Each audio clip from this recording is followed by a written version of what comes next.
Next, we're going to have one of the winners of the recent Poetry in the Shops contest. The poems, which were put on broadsides, and there were 12 winners, are all over Clark County. Tiffany has been photographing them and posting them, but if you want to see a list of all the places where these broadsides are appearing, they're in different businesses around the county. You can look at printedmattervancouver.com. Let's please welcome one of those Poets in the Shops winners, Scott.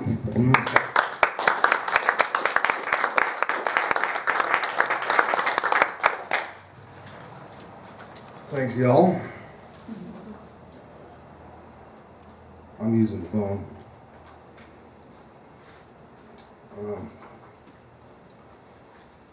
Probably the rain set in, the love of my life by her side.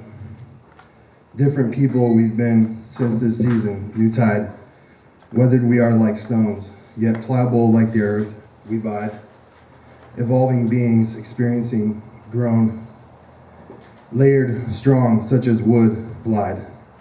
Finding grooves which make the fit, we drive on hand in hand through this plight. That's that one.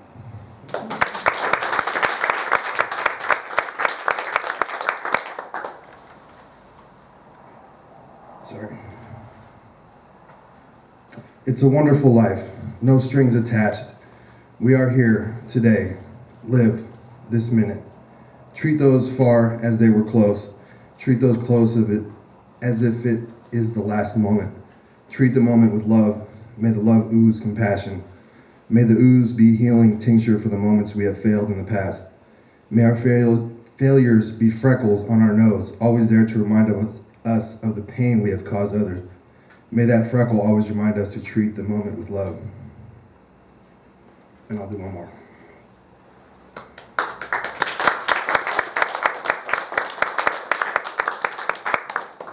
These little us's we have, the little quirks they be, speaks like squirrels, run like giraffe, keeps us corralling, harnessing their joys, echoes of the tantrums, still fresh in mind, evolving forever before our eyes, keeps us young, makes us proud.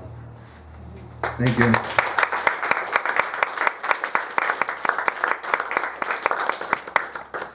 During the break, Pedro and I were talking about how sometimes you can be a little bit intimidated by new people, someone you don't know, and how good it is to every once in a while sort of put yourself out there and talk to someone that you don't know. Scott and I met because our children are at VSAA, and you know, if we hadn't said hello to each other over there, then you know, you might not be here tonight. I might not have, you know, met him and his wonderful family. And so, you know, sometimes it's just as simple as saying hello to someone. That person might even be another poet, right? So, yeah, it's worth it. And speaking of people in town who are good to know, we have Jim Martin. Come on up, Jim.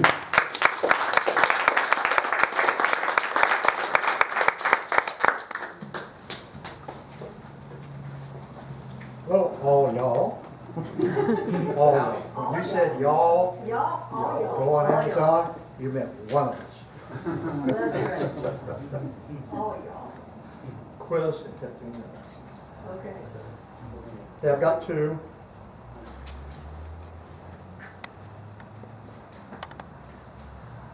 I've got three titles for this one, so right now it's sort of untitled.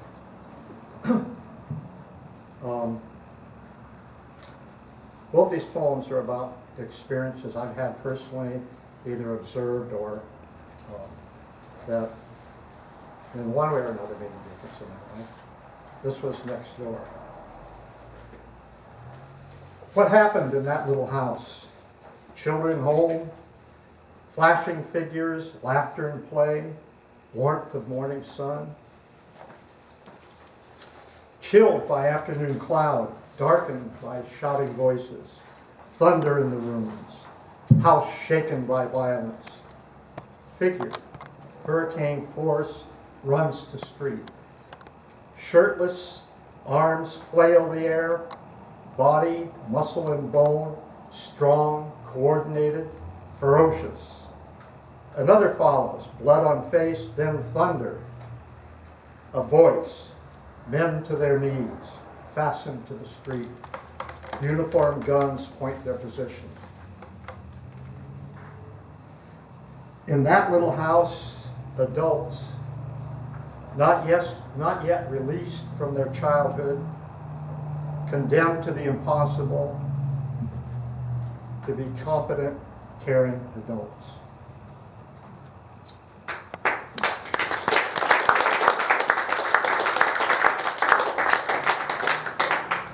There's a duplex behind my house that's had lots and lots of people in it.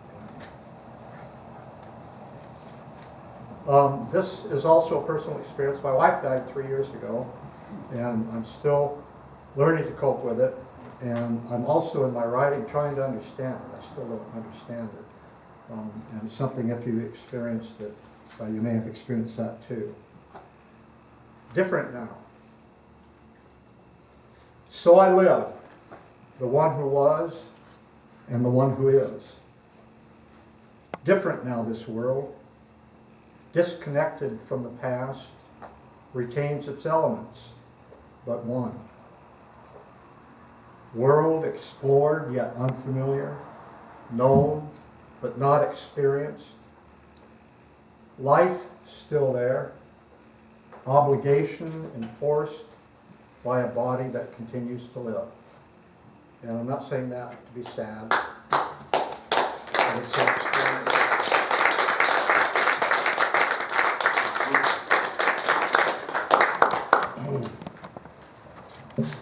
And those of you who are new, I just want you to know that the Ghost Town Poetry Volume 2 is dedicated in part to Drias, who was a member of this community and entertained us with her riddles and stories. She was really an important part of this community, and we miss her too. This is the part of the evening where I do a few announcements, and one of them involves next month's reading. We're going to have a reader named Risa Denenberg, and I thought I would read one of her poems so that you can find out a little bit more about her. And she will be with us on September 11th, next month's reading. This poem is called Before World, and it was published recently in an online publication called Lavender Review. Before World. Birds don't sing, jazz doesn't sing, and then birds teach hominids to jazz. Before trees, goats don't climb trees, and trees don't bear leaves, and then trees teach birds to nest. Before seas, men don't build boats. Life swims before it flies, and then birds teach frogs to hop. Before fences, coyotes don't kill chickens, and then earth is partitioned, and frogs teach girls to skip rope. And when I unearth your face, like sun-scorched earth, the sun hides her face, and then faith restores the sun. Before faith of words is faith of trees, and songs sing before sin, and then songs teach us to pray. Before prayer, Negroes don't swing from trees. Landmines don't amputate boys, and then prayers teach hate. When women sing, the wind sails free through trees and makes love to the sea. Risa Denenberg.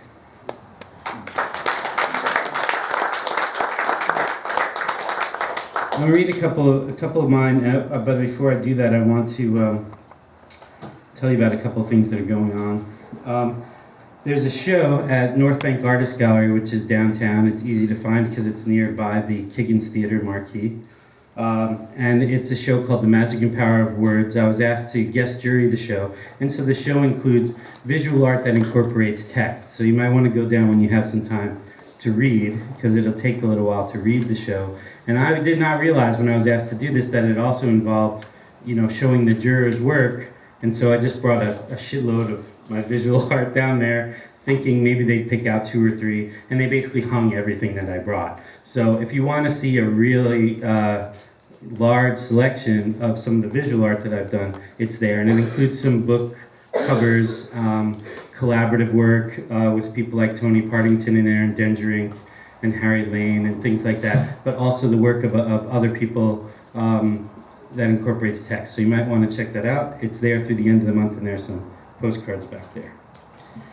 Also be reading on the 23rd at Niche with 5 guys playing jazz, some young guys who are all in college now, but I started playing with them when they were students at VSAA. So we're going to do some poetry and music there on the 23rd at Niche. And before we do our thing, Leah Stenson is going to read from her book about Fukushima. So you come to hear Leah read from her book at 6, and then at 7 there'll be poetry and music. And then Angelo and I and many other geeks will be racing into the Kiggins Theater for the Doctor Who premiere at 8. And then on the 27th I'll be playing with, they always call it 5 guys playing jazz, whether there's 2 or 5 or 8 of them. So I'll be playing with 2 of the 5 guys to open Crew Fest Northwest on the 27th. And I'll be on right before River Twain, which is a really great group, so you might want to see that. So those are the announcements I wanted to make.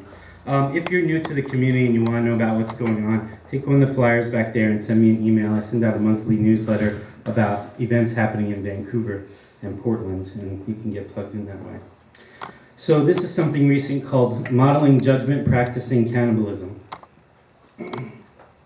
Follower of Christ arrives at noon, expecting libation, poured in tribute to her hairstyle. But the product that keeps him sharp reeks of death rather than elixir, and the children run screaming. Weighed down, having narrowly escaped life in a sideshow, she can barely make it to her seat. She's in, but not present. In the courtyard, fidgeting princess twitches in afternoon sunlight, sending dark brown ringlets bouncing into summer prism to spatter golden beams all over unsuspecting hearts. Audience of 1, trusted bullshit detector. Be still and listen to the breath. Behave as expected, yearn for certainty and fortitude, and an end to this insatiable hunger, deprivation the seed, longing the subtext, heartache the story, crying out to be told again and again.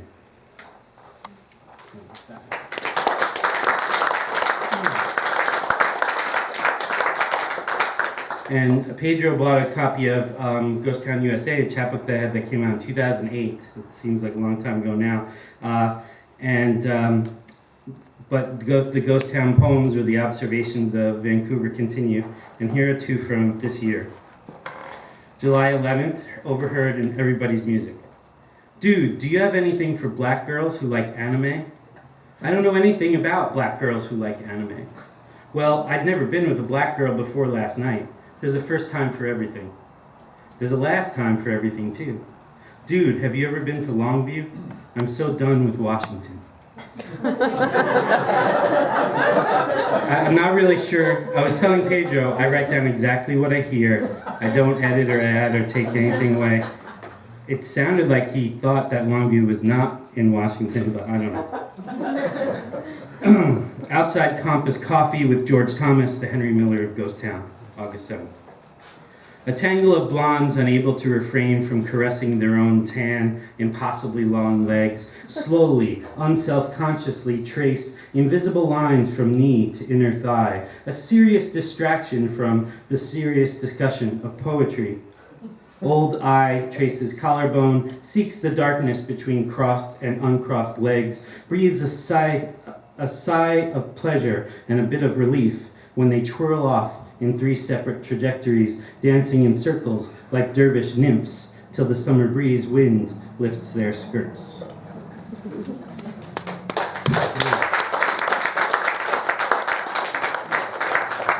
So we got a few more for the open mic, and the first of those is Tom Blood, and I believe this is the first time we've heard Tom Blood over here. So let's please welcome Tom Blood.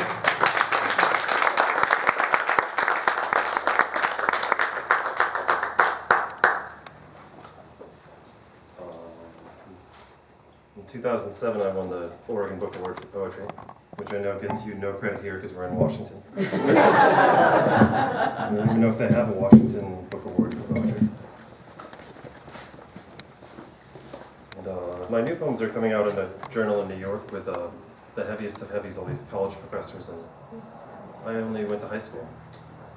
And it's amazing to be, I'm going to be published alongside John Ashbery. Which is amazing when you hear the poetry, it's totally abstract and strange, and it's silly. So I think it's weird that I've somehow gotten jumped up to this level.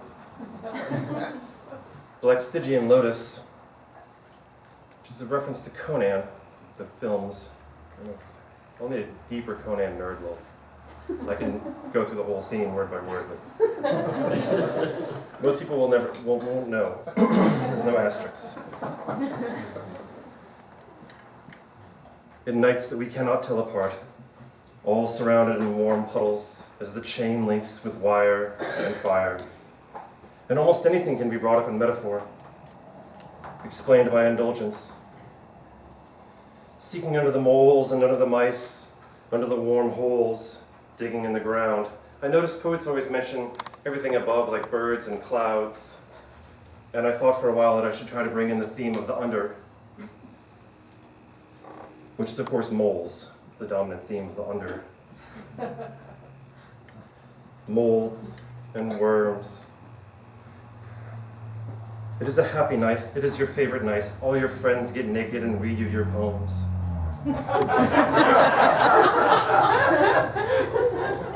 My time of loss is up, hovering as a geese, looking for location and falling. I tried for conclusion with journey. I got on the freight train as a package propagate, and I went to multiplicities and multiple cities, but the hobo emptiness of my shoes did not fulfill. Scientists abuse the tongue with knowledge, like fur of teeth collapsed to start what should have been.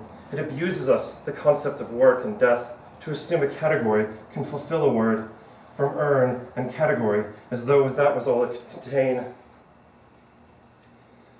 There are the scientists in their blind eyes digging their muddy fingers through the mortuary of the library, through the waterlogged files in the basement, and the catastrophe of libraries. There was nothing in the end, only papier-mâché woods made of robins and our memories of eggs. In an orange jumpsuit, I stand in a zoo cage. I wake indeterminate and morose, in immediate and practical air. An interrogation of coffee is poured out for the sheriff. Again, my body is watching the brain carry it to jail. It's true, I've been to jail too many times. And again, the yellow falling threads of my jumpsuit identify me. And I am behind glass window slits. And a wary eye fears my intense eye.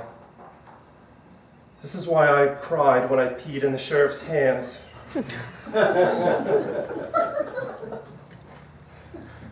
I was startling my life, shaking like a toad. The things repeat to me and bang blue like the sky, where I crossed the trees into Black Dog Island. I used to write poems called Black Dog that just go on and on forever, and it's just, anyone can do it, it's really beautiful. You just say Black Dog, Water Tower, Black Dog, Strip Mall, Black Dog, Tobacco Shop, Black Dog, Bookshelf, Black Dog, Penguin, Black Dog, Vulture, see it, and write them all down.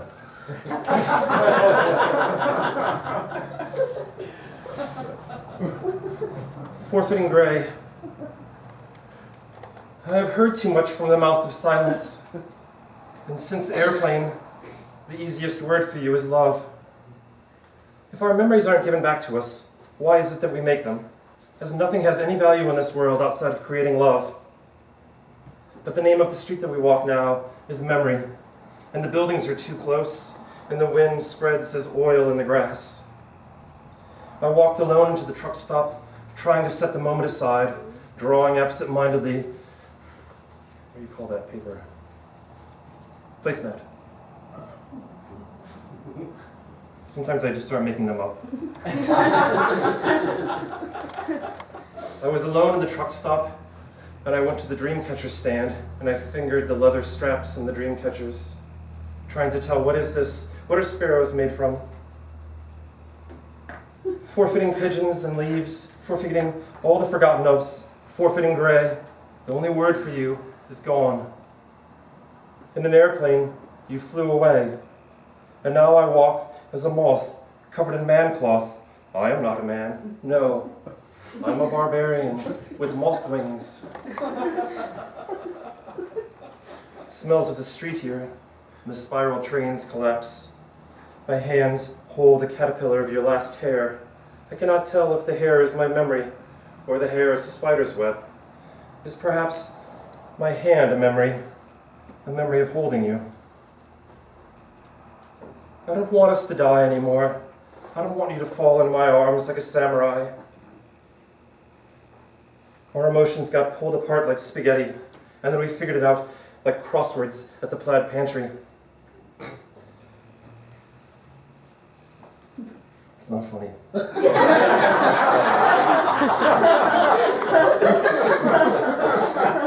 We are free and move like glass and windows, and we fall like samurais into grave.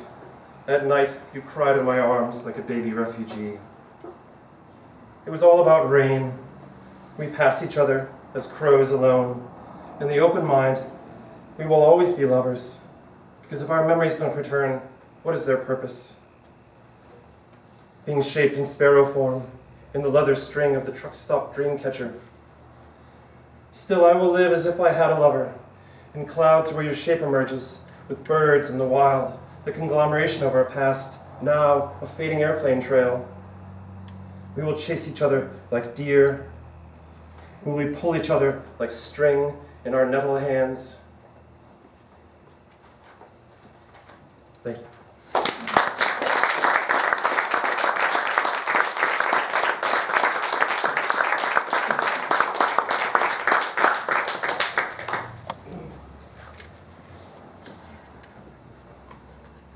Okay, now please welcome Angeline Nguyen.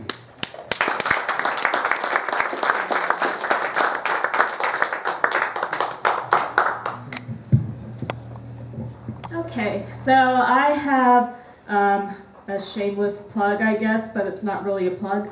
So, as I've mentioned here before, I have clinical depression, and that's why I'm here, but I've worked through it, and I'm getting better, and so I'm going back to school at Gonzaga on the 29th of this month.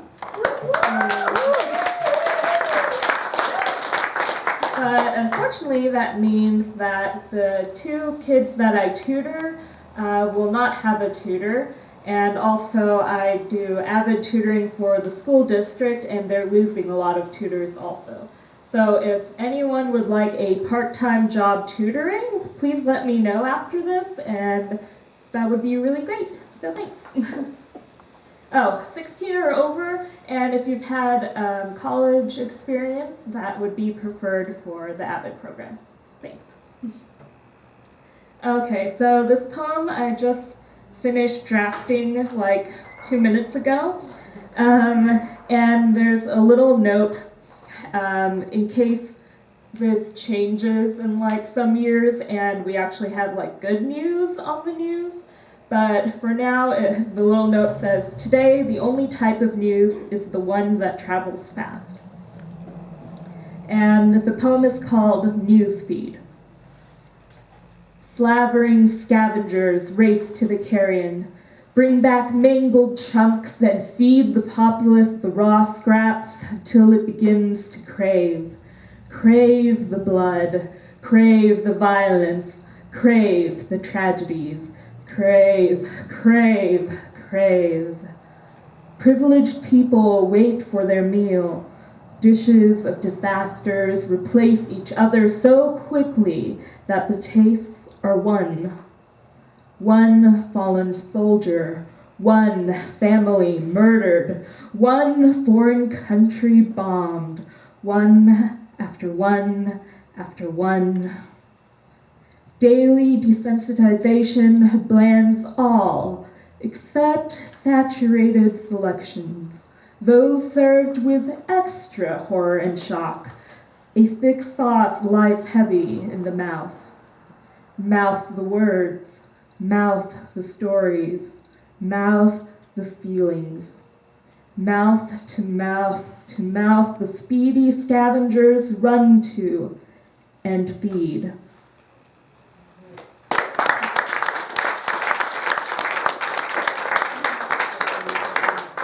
Okay, and so I normally read something from someone else, and this time I'm changing it up a little bit by it being lyrics and not like an actual poem, quote unquote, the actual. And this is Zombie, popularized by the Cranberries.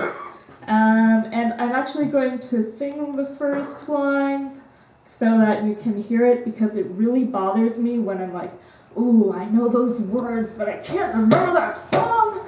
And so if anyone else is like that, I don't want them to be like up all night going, how does that song go? So forgive me, because I know that I sing a little flat, so sorry. Another head hangs lowly, child is slowly taken. And violence caused such silence, who are we mistaken? But you see, it's not me, it's not my family. In your head, they are fighting. And I'm really not a good singer, so I'm scared, and my voice is shaky. Okay, so now that you know how that goes, I'm actually going to read it. So, Zombie. Another head hangs lowly, child is slowly taken, and the violence caused such silence, who are we mistaken? But you see, it's not me, it's not my family. In your head, they are fighting with their tanks and their bombs and their bombs and their guns. In your head, they are crying. In your head, zombie, zombie, zombie. Hey, hey, hey, what's in your head? In your head, zombie, zombie, zombie. Another mother's breaking heart is taking over. When the violence causes silence, we must be mistaken. It's the same old theme since 1916. In your head, they're still fighting.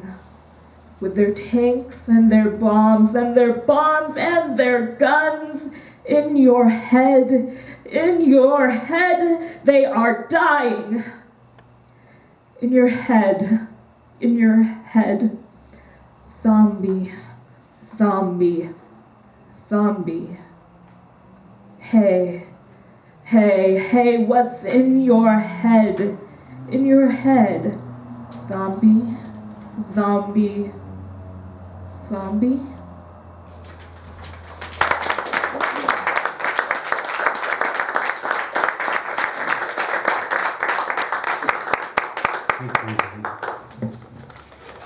And next we're going to hear from Bruce Hall, who's another one of our winners for Poetry in the Shop. So please welcome Bruce Hall.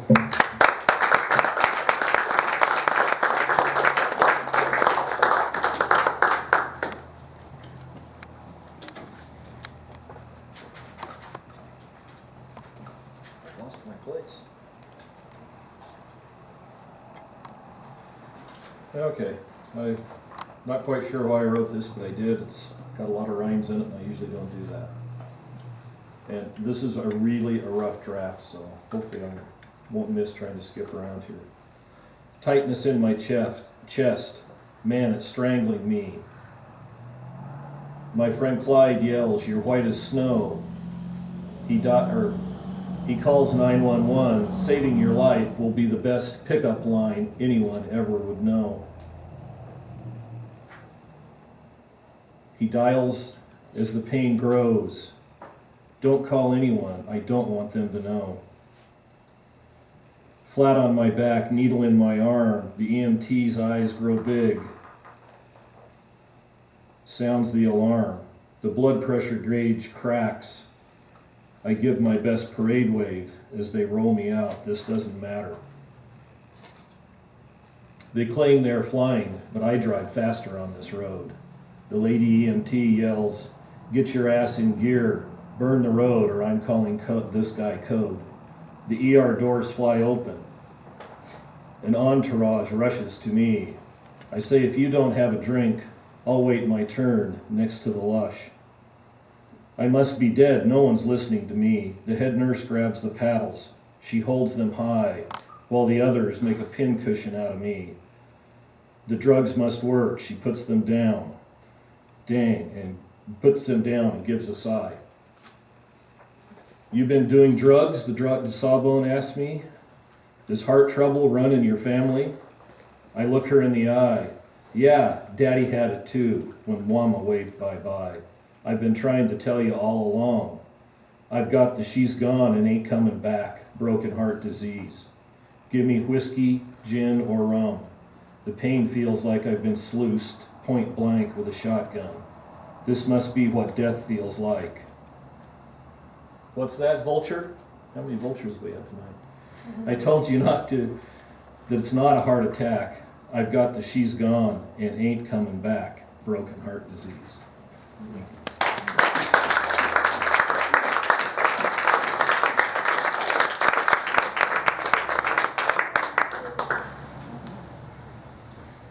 And now we have someone who's here from out of town, and I don't know if there's any relation at all. Frank Hall. Come on up, Frank.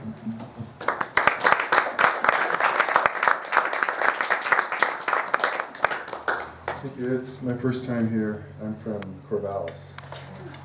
So, Thanks for coming up. Thanks for wearing the badge.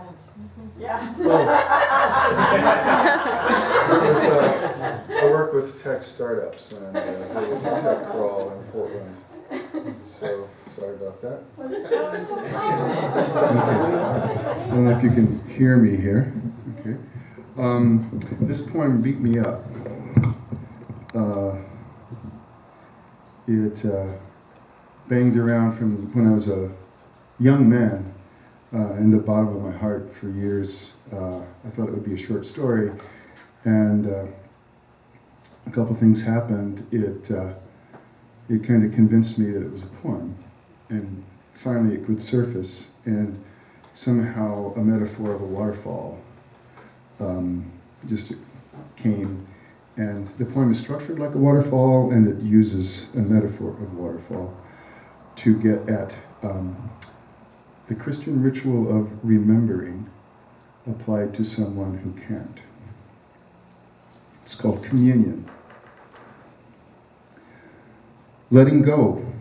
The whole point of the waterfall is letting go. The stream above spills its blood, which the remembering stream below drinks in. Falling between is the misty memory, the waterfall itself, whose entire point is letting go.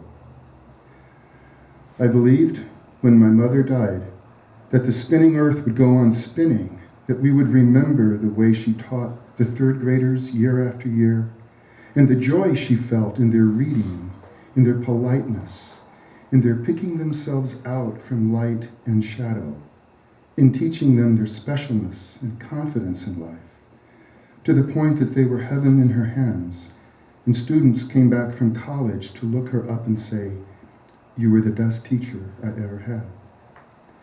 Yet when a parent dies young, a silent hole lives lifelong in the child. So I came to fear that we would forget, for apart from kin, no one I knew walking the earth remembered her, perhaps save one. I wanted to find Mrs. Fosberg, my 5th grade teacher and her closest friend, who had rejoiced in the wonder of her teaching. I wished to look into those kind eyes that had once beheld the awkward child that was me, and in them now see the long-sought memory of my mother. So one fall Sunday afternoon, I visited my Florida hometown. I found her house much smaller than when I was young and played tree forts with her son. Mr. Fosberg came to the door, surprisingly aged,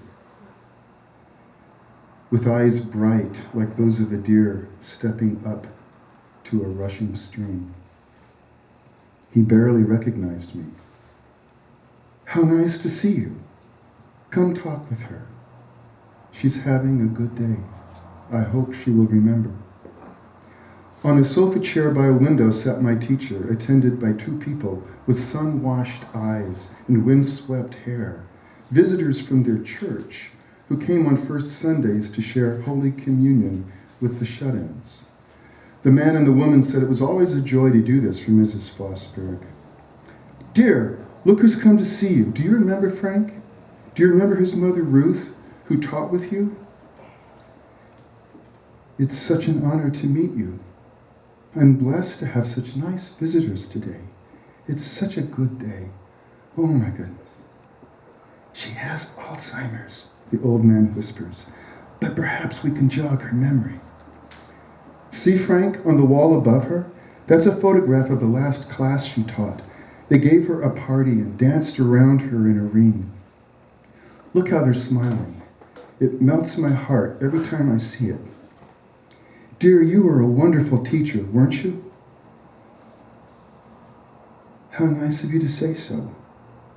I suppose I did teach. Well, did I teach? Yes, dear. You taught many children, including Frank, who's come to visit you.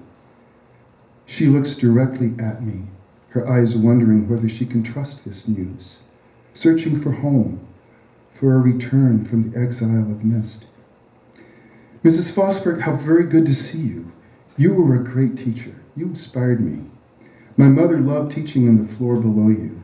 You two would swap funny stories about what the children did when they were confused about a word or about themselves. Do you remember my mother Ruth? You were her best friend. She stares into me, more deeply uncertain. Oh, I've always, I guess, where did I teach, dear? Honey, you taught at Lakeview Elementary. Look up at the picture on the wall. That's your class dancing around you in a circle. Look at those beaming faces. They loved you. She smiles, almost, into the bright, vacant sunlight like an actor on a stage who's forgotten her lines, but they're applauding all the same. Her eyes glisten. She's happy, wondering. The sun-washed men and women are saying, let us share Holy Communion with her, and we will be on our way. On the night he was betrayed, Jesus Christ gave thanks. And he took the bread and broke it and gave it to them, saying, take, eat, for this is my body which is broken for you. They give her a small round of pressed bread, which she seems not to know she should eat, but holds it straight out to her side, mystified. My, such a wonderful sunny day today.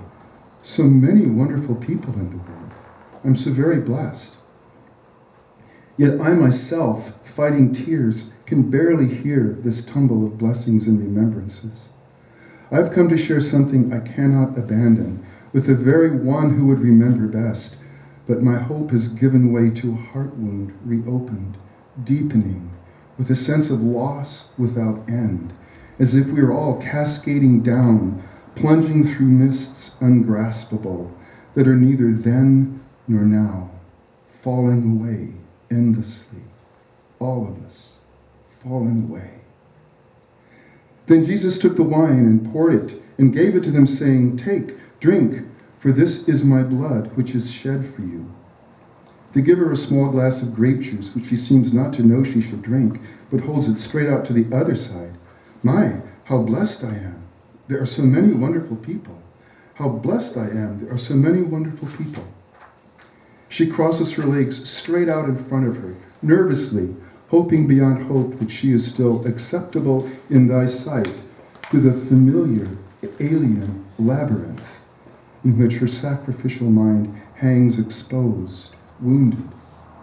Like the loving Christ bravely letting go and trusting the mist of the unremembering masses where, even though you may be their best teacher, perhaps, in the end, even your best friend forgets you. And above her on the wall, like a slap-happy halo, a circle of students beam with pride in their great teacher, who now sits in a chair, blazing in sunlight, shaped like a cross, who cannot help saying over and over, how blessed I am. There are so many wonderful people. and she does not know who I am, and she does not know who my mother was.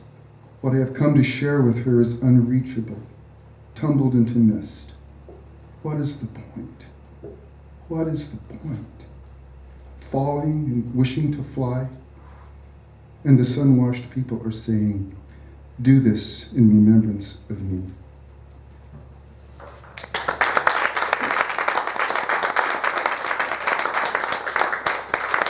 Thanks, Brian.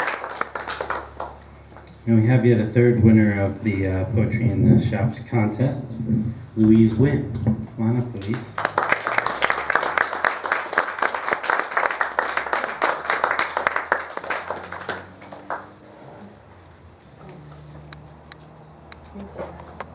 Thanks, Caleb. My grandson. I told him I wasn't going to read tonight. So we went and talked to Chris.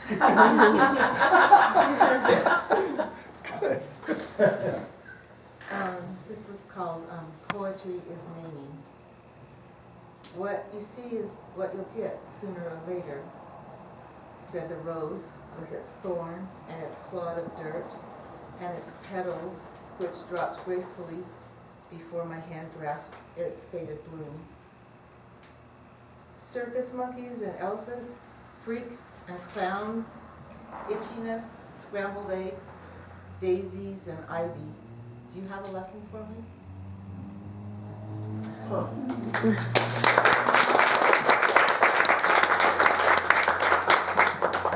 And one more. Okay, it's called You and Your Mountain. Now it's just the two of you.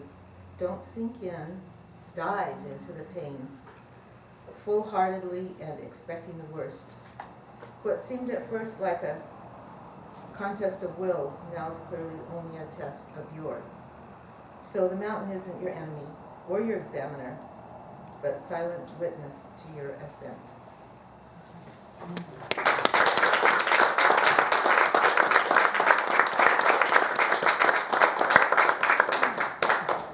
Hey, thanks for encouraging her to kind of get up here. You can't fight the threads of fate. I have no complaints. I've had a good life, you know. Lots of adventures. It's had some dark parts too, but mainly I've had a pretty good run of it, and I don't want to cling too hard. Every dramatic life force in us rises to win the fullness of our life when death itself challenges. I think I've discovered innocence. It's over there. We should check it out. There's an endless question about what everything is made of. It's all a movie, including this conversation. There's no answer to it. This is called, thanks. Those of you with the photographic memories borrowed some lines there from Peter Matheson, Robert Duncan, and Harry Dean Stanton. This one's called Even More Words of Advice for Young People. Words of Advice for Young People is one of the things that William S. Burroughs did, so every once in a while I add to the pieces of advice. You're fine. It's the rest of the world that's delusional. You shouldn't get old. You shouldn't drink too much. So stay young. Don't drink too much. Retrace your own pain with a lot of liberty and recklessness. You're a killer of art. You're a killer of beauty. You're even a killer of laughter. Never walk over a writer unless you're positive he can't rise up behind you. If you're going to burn him, make sure he's dead. Because if he's alive, he will talk. Talk in written form on the printed, permanent page.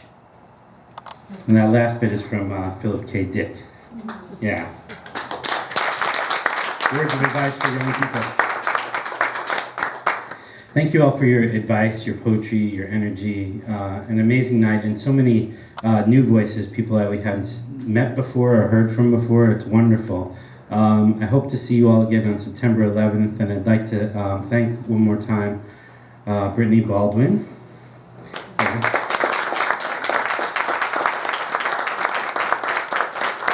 and Leah Noble Davidson. I think you'll enjoy that great book. And I want to say thank you to my co-host and partner, Tony Partington, and to Mark and Mel for staying open late for us again.